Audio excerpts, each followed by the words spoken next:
I was saying you never disappoint. Do you ever disappoint yourself? All the time. I disagree. This movie is so fantastic. I love what you said last night. This movie gave you a chance to be a woman. Absolutely. Talk about the frustration of that not happening before.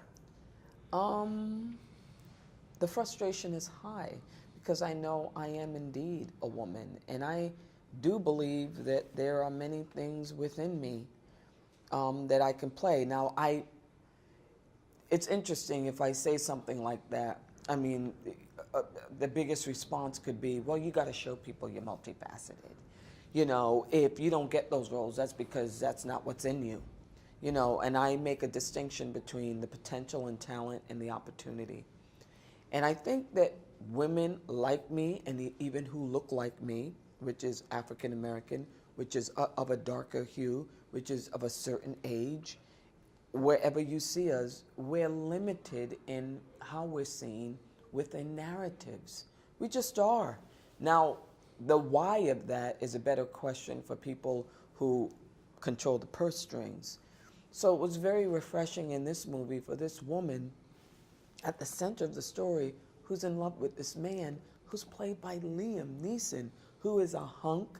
Opening shot is us full-on kissing. He's not my pimp. He's not beating me. We're just a couple in love.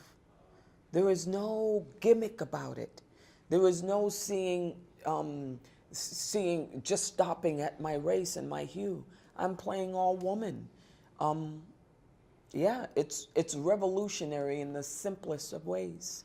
But it's so wrong that it's revolutionary. You know, Well, it is wrong that yeah. it's revolutionary, but we in general are not progressive as people. You know, we have to be kicked into change. So thank you, Steve McQueen, as well. Yeah, Is he the reason why this happened? absolutely. It always starts from the top. And he demands whatever he wants. If he doesn't get it, he doesn't compromise. He is a man with a vision that is complicated and reflects culture and reflects the truth. That's not always the case. Sometimes a lot of people's vision just stops at what's been done before in cinema. And what's been done before doesn't have a place for me, or Daniel Kaluuya, or Cynthia Erivo, and Michelle Rodriguez, and Elizabeth Debicki in one movie.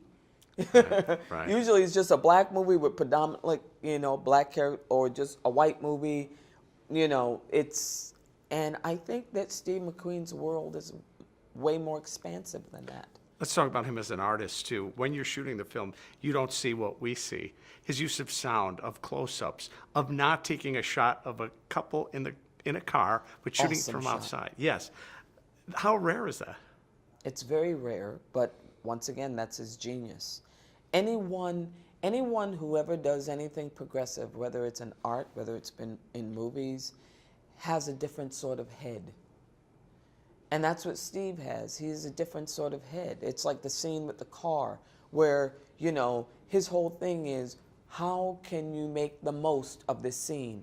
How can it be the most effective? And I know I was more effective by all the neighborhoods that car was going through while hearing the conversation. That visual of going through all those neighborhoods with this politician who is just arguing about how to lead people and how to win and what do I have to do to win, and then parking the car at a big old mansion. I think that said it all. Yeah. I do this every week. I could talk to you every day. You are phenomenal. I just adore you. Thank you. Thank you.